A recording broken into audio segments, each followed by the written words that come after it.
Bonjour, mes très chers compatriotes congolais, mes très chers amis, je viens très rapidement par cette vidéo vous proposer mon analyse sur la proposition de loi du professeur Dr Noël Tchiani Mwadamvita. Alors, il faut dire d'entrée des jeux que vous m'avez énormément réclamé sur les réseaux sociaux. Vous avez dit, vous avez tellement fait des compromissions que vous vous trouvez dans une situation où vous ne pouvez plus parler. Aucune compromission. J'avais personnellement levé l'option et publiquement ici, n'ayant aucun compte à rendre à qui que ce soit, de travailler avec le président de la République dès lors que nos divergences d'options ont été levées. En le voyant travailler, il a levé toutes les options et que donc j'avais pris personnellement la décision de l'appuyer. Mais cela n'enlève en rien le caractère d'analyste que je suis, de nationaliste positif, au vrai sens du terme, d'un patriote, d'un scientifique, d'un intellectuel. Donc, voilà.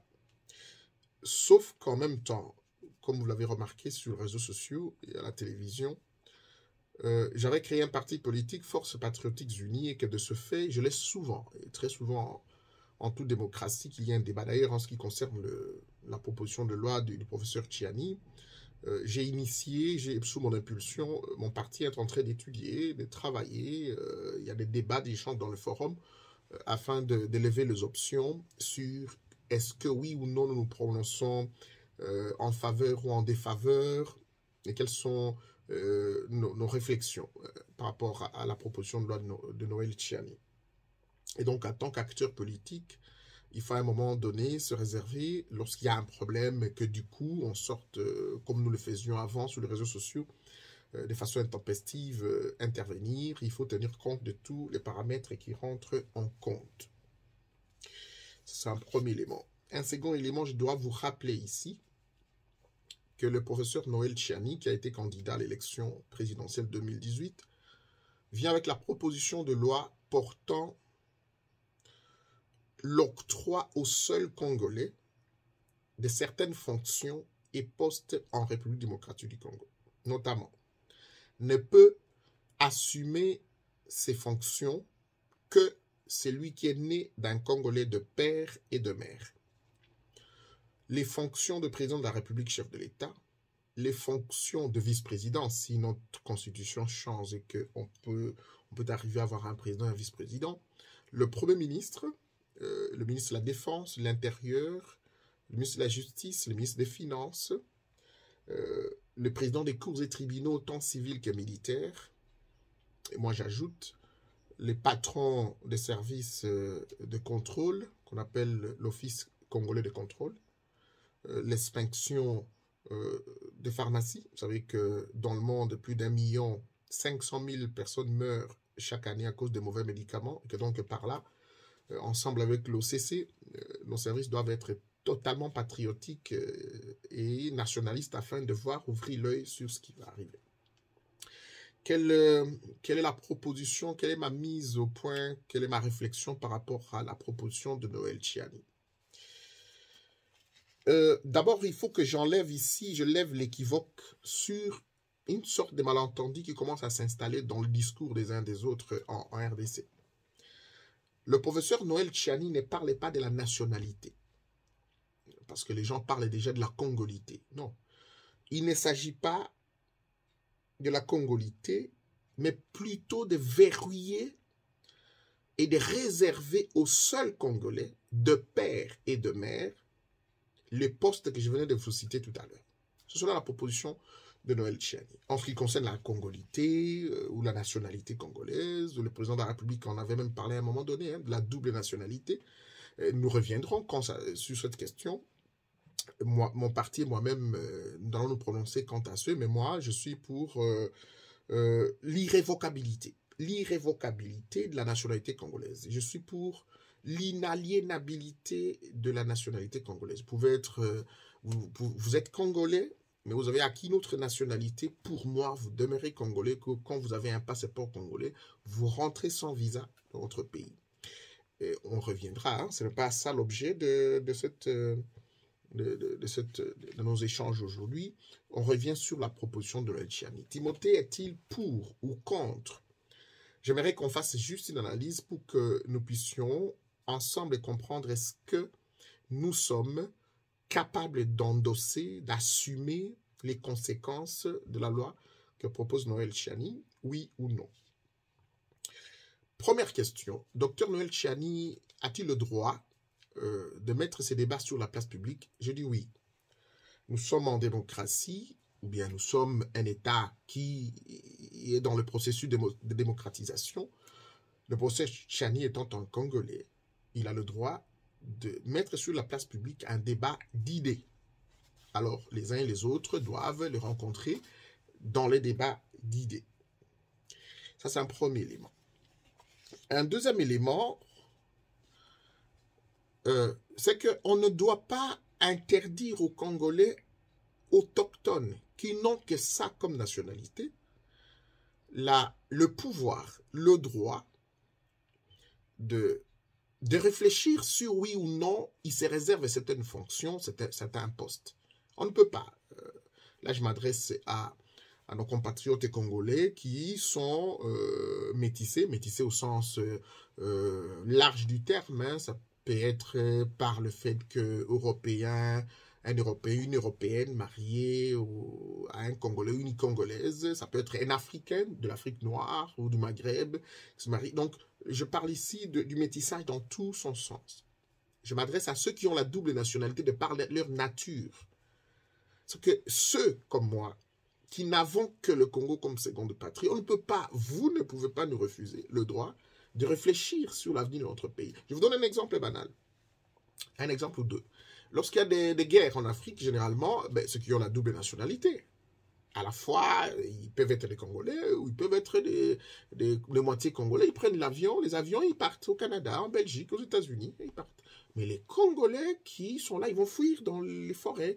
Ils n'ont pas où aller. Et quand ils traversent la frontière centrafricaine ou rwandaise, burundaise ou ugandaise, ils sont réfugiés là-bas, persécutés, mis dans des conditions les plus difficiles. Le seul endroit naturel pour eux, c'est le Congo. Donc personne ne peut leur nier le droit de réfléchir quant à leur avenir sur leur propre sol. Et l'autodétermination d'un peuple, c'est cela. Chaque peuple, et j'ouvre la parenthèse, je la ferme immédiatement, autochtone, a le droit de s'autodéterminer quant à son avenir sur son sol. Donc c'est cela. En les disant, je ne dis pas ici que j'épouse la proposition du professeur Noël Chiani. Je dis tout simplement qu'on ne peut pas nous refuser, à nous, Congolais, de père et de mère, de réfléchir. Lorsqu'il y a une Yangongo, il y en a qui ont pris les avions, ils sont partis. Mais les autres Congolais, ils ont fui là, vers Saké, vers ceci, vers cela. Il y en a qui ont traversé pour aller à Gisenyi, etc. Donc, ce sera la complexité d'être Congolais, de n'avoir ça comme sa seule patrie. Donc, la proposition de Noël Chiani est un débat démocratique, un débat d'idées, un débat d'école. Seulement, est-ce que la loi qu'il propose est-elle impersonnelle? Je dis non. C'est un débat d'école. Comme vous voyez dans la peine des morts, il y a les uns qui soutiennent l'abolition de la peine des morts, il y en a qui sont pour la rétention de la peine des morts. Donc il y a des abolitionnistes, des rétentionnistes. Moi je suis rétentionniste, hein, je ne suis pas abolitionniste de la peine des morts. Et donc c'est un débat d'école. En ce qui concerne la loi, il y a une catégorie de scientifiques et d'intellectuels qui pensent que la loi a toujours été personnelle. La loi a toujours visé une catégorie de personnes.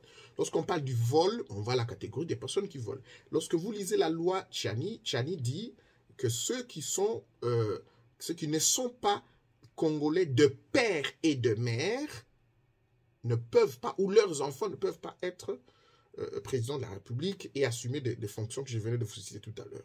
Donc, ça vise une certaine catégorie de personnes. Mais mon école, à moi, dit que la loi est personnelle, mais ne doit pas être nominative. C'est-à-dire, en votant cette loi ou en proposant cette loi, je ne vise pas Moïse Katumbi, ou je vise Katumbi. Non, je vise Maître Ali Omeunga, ou je vise Blaise Massiala, ou je vise Jean-Jacques Oundo. ou le Victor Lula, je vise Boniface Moussavouli. Non, lorsque vous votez une loi en ayant en tête le nom de la personne que vous voulez éliminer en faisant passer cette loi, là, la loi devient à la fois personnelle et nominative. Mais les lois ont toujours visé une catégorie de personnes. Et que mon école soutient, et c'est pour ça, et je reviendrai même plus tard pour dire, des gens qui disent souvent, non, moi je n'entre pas dans les imbécilités des débats sur des individus, des personnes, etc. Non, non, non, non, en sciences politiques, les institutions ne peuvent pas en elles-mêmes accomplir des miracles. Ce sont des hommes qui sont appelés à les animer, à les conduire. C'est même pour ça que ces gens rendent compte. Vous avez vu un jour le président, la présidence de la République rendre compte ou la direction rendre compte? Non, c'est les directeurs qui rendent compte. C'est le ministre qui rend compte. C'est le président El-Béchir qui rend compte. C'est le président Gbagbo qui a rendu compte. C'est le président du MLC Jean-Pierre Bemba qui a rendu compte. C'est Joseph Kabila qui pourra rendre compte. C'est Félix Tshisekedi qui pourra rendre compte. Donc, celles et ceux qui incarnent la décision, la signature et même le courant d'idées, c'est des individus. Donc, il y a des théories comme ça. Ici, c'est un petit débat qui est à la fois politique, social, mais aussi scientifique. C'est un débat d'école. Moi, je dis, la loi de Noël Tchiani est une loi personnelle, mais elle n'est pas nominative, parce que Noël Tchiani n'a pas parlé des individus.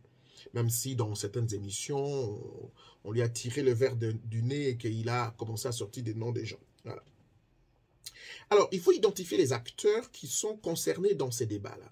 Premier acteur, c'est Noël Tchiani lui-même. Et qui y est-il?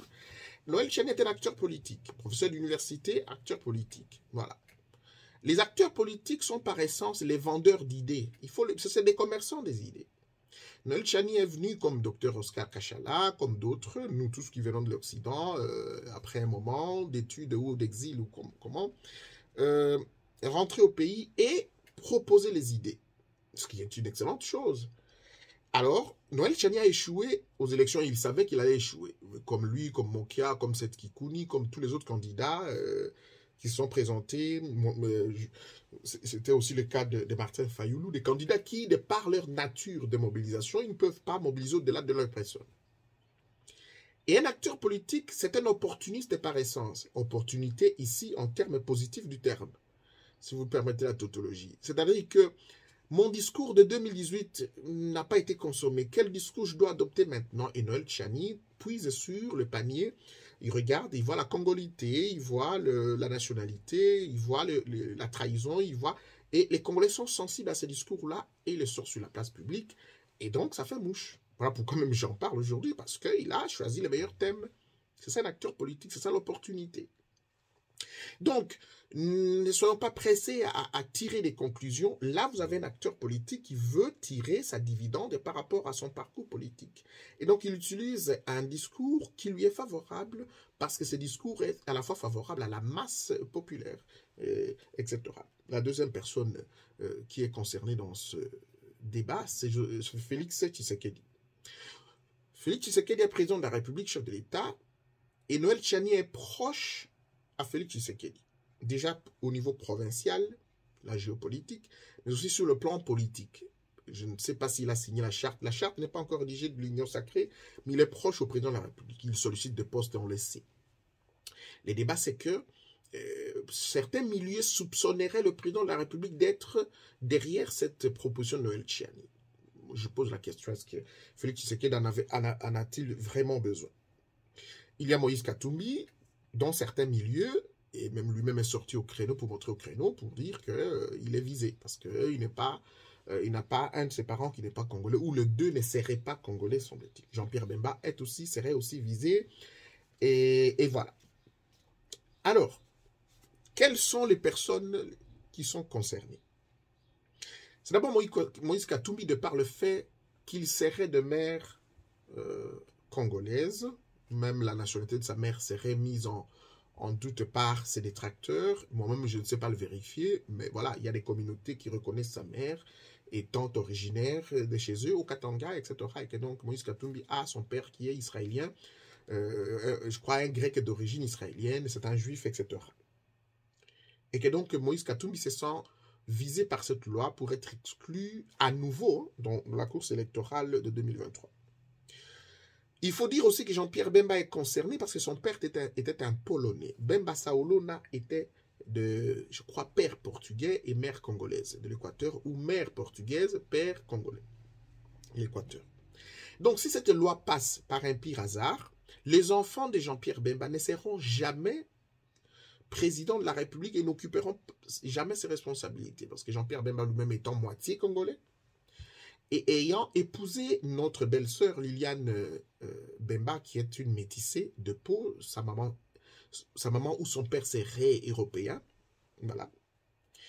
Il faut dire aussi que Martin Fayulu est concerné par cette loi si elle passait, parce que Martin Fayulu, notre belle-sœur à nouveau, la femme de Martin Fayulu est une Camerounaise et que donc leurs enfants ne sont pas totalement congolais. Et il faut dire que tant de millions d'autres Congolais qui sont concernés par cette loi et qui ont le métissage, y compris moi-même, c'est-à-dire ma nièce à moi, ma sublime nièce qui est une princesse Ayana, ma petite sœur Angèle, son mari est ivoirien. Ils ont mis au monde une jolie fille, ma nièce. Donc, si la loi Noël Tchani passe, ma nièce elle peut prétendre à tous les autres postes en RDC sauf ceux que j'ai cités. C'est là le contexte de la RDC. Alors, quelles sont les conséquences si cette loi passait? La première conséquence est une conséquence institutionnelle, d'instabilité. Je vous rappelle que la majorité qu'a le président Tshisekedi d'aujourd'hui, c'est l'ancienne majorité Joseph Kabila. Et qu'elle a été renforcée par Moïse Katumbi, Jean-Pierre Bemba et quelques autres indépendants. Donc si cette loi, par un pire hasard, cette loi vient de passer à l'Assemblée nationale, Moïse Katumbi va retirer ses lieutenants de cette coalition qu'on appelle l'Union sacrée, tant au niveau de l'Assemblée nationale du Sénat qu'au niveau du gouvernement. Nous allons vers la crise. Et je vous fais un petit peu les calculs, il y en a qui peuvent le faire avec exactitude.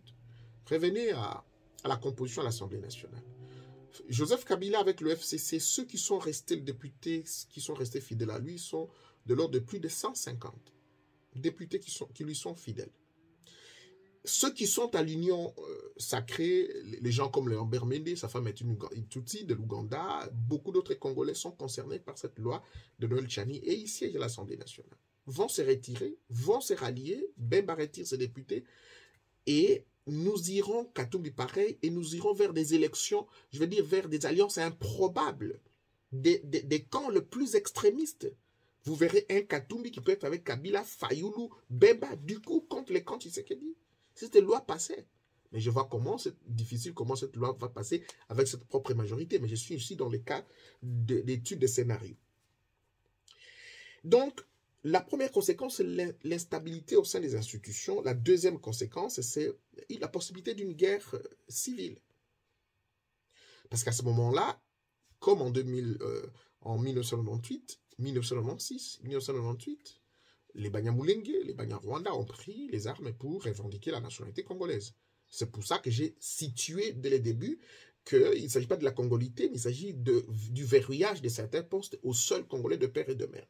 Et donc, le fait que les débats se déplacent du niveau de verrouillage de certains postes aux autres catégories des Congolais, donc vous comprenez ici que la loi de Noël Tchani est une loi qui catégorise les Congolais en fonction des zones, etc.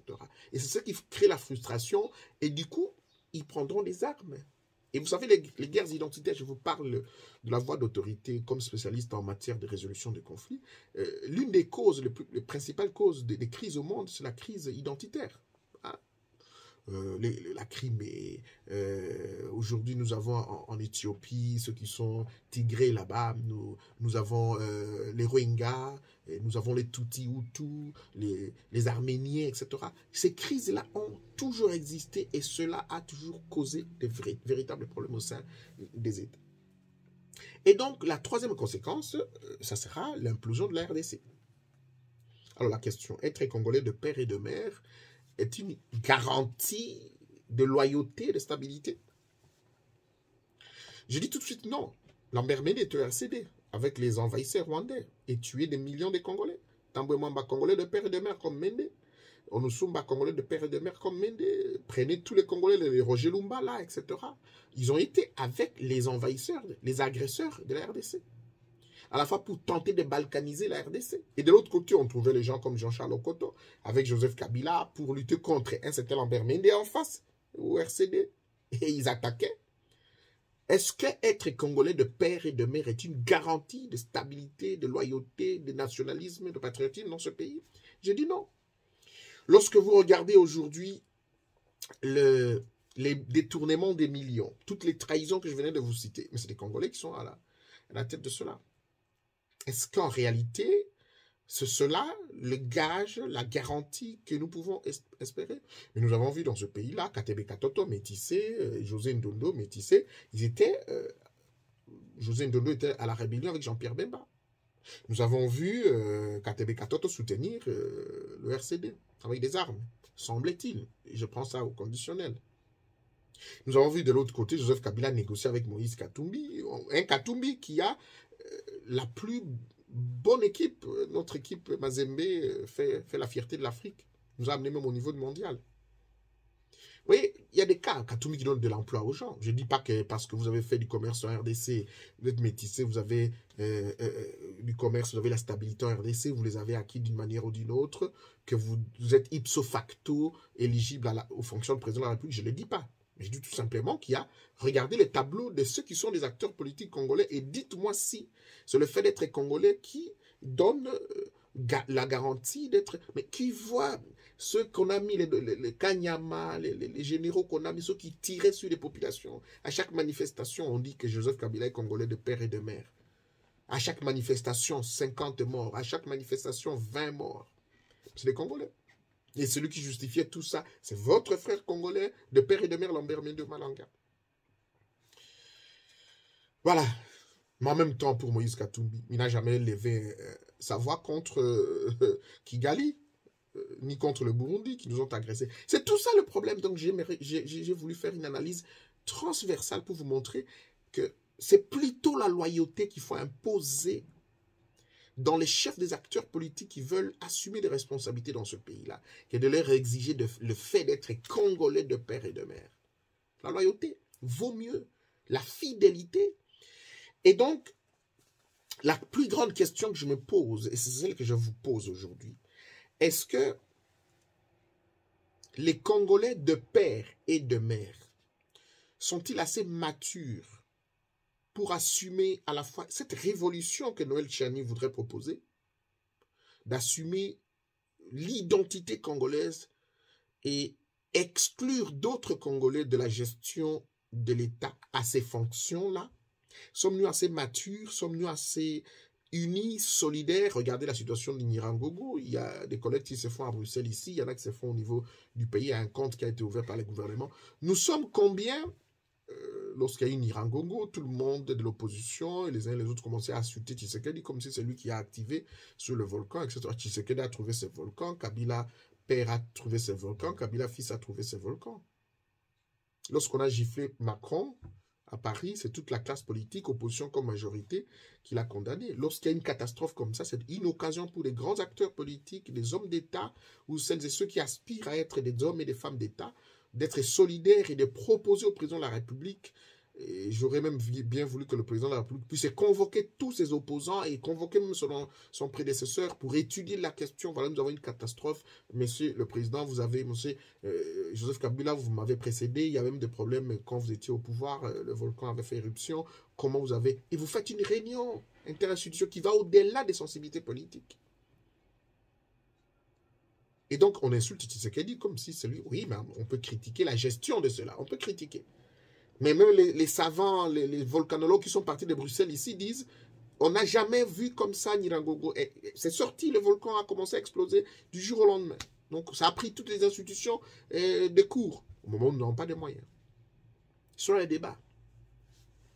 Donc, pour moi, est-ce que nous sommes matures, unis, solidaires pour mener une guerre, cette révolution identitaire? Ou au mieux, est-ce que nous sommes capables au jour d'aujourd'hui de faire face à une guerre civile? Parce que nous allons vers une guerre civile qui va faire l'implosion du pays. Les Ndjanjaouides, etc. Le Soudan est morcelé. Somalie morcelée. C'est un problème identitaire.